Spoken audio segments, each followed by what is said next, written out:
AP ప్రభుత్వం హామీల అమలు దిశగా అడుగులు వేస్తుంది. పెన్షన్ 4000 వరకు పెంచడంతో మిగిలిన హామీలపైన కసరత్తు కొనసాగిస్తుంది. ఇప్పటికే అన్న క్యాంటీన్లను తిరిగి ప్రారంభించేందుకు ముమ్మరంగా ఏర్పాట్లు జరుగుతున్నాయి. అదేవిధంగా సూపర్ 6 హామీల్లో ఒకటిగా ఉన్న మహిళలకు ఉచిత బస్సు ప్రయాణం పైన ఒక నిర్ణయానికి వచ్చినట్లు తెలుస్తుంది. ఈ 2 పథకాల ప్రారంభానికి ముహూర్తం సైతం ఖరారైంది.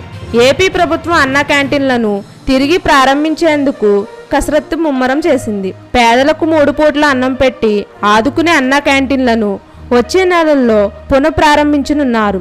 స్వాతంత్ర దినోత్సవం నాడు క్యాంటీన్లను ఓపెన్ చేసే విషయాన్ని ఏపీ సర్కార్ పరిశీలిస్తుంది. తొలి దశలో 183 క్యాంటీన్లను ప్రారంభించాలని టార్గెట్గా పెట్టుకుంది. ఈ మేరకు ఏర్పాట్లు చకచకా జరుగుతున్నాయి. ఏపీలో 183 అన్న క్యాంటీన్లను ఆగస్టు 15కి పేదలకు అందుబాటులోనికి తెచ్చేందుకు చంద్రబాబు సర్కార్ నిర్ణయించింది. 5 రూపాయలకే కడుపు నిండా 3 పూటల టిఫిన్ భోజనం పెట్టే అన్నా క్యాంటీన్ల ఓపెనింగ్ కోసం 20 కోట్లతో మరమ్మతులు చేస్తున్నారు. ఇక మహిళలు ఎంతగానో ఎదురుచూస్తున్న ఉచిత బస్సు ప్రయాణం స్కీముపై ప్రభుత్వం చర్యలు తీసుకుంటుంది. అన్నా క్యాంటీన్లను ఆగస్టు 15వ తేదీ నుంచి ప్రారంభించనున్న సంగతి తెలిసిందే. ఇక అదే రోజున మహిళలకు ఉచిత బస్సు ప్రయాణ పథకాన్ని సైతం మొదలు పెట్టాలని రాష్ట్ర ప్రభుత్వం సూత్రప్రాయంగా నిర్ణయించినట్లు తెలుస్తుంది.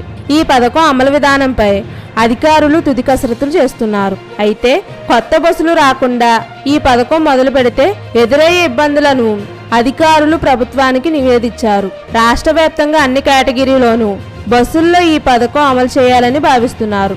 ఈ నెల 16న జరిగే మంత్రివర్గ సమావేశాల్లో దీనిపై తుది నిర్ణయం తీసుకునే అవకాశం ఉంది. ఆగస్టు 15న సీఎం చంద్రబాబు విశాఖ వేదికగా ఈ 2 పథకాలను ప్రారంభించేలా అడుగులు పడుతున్నాయి.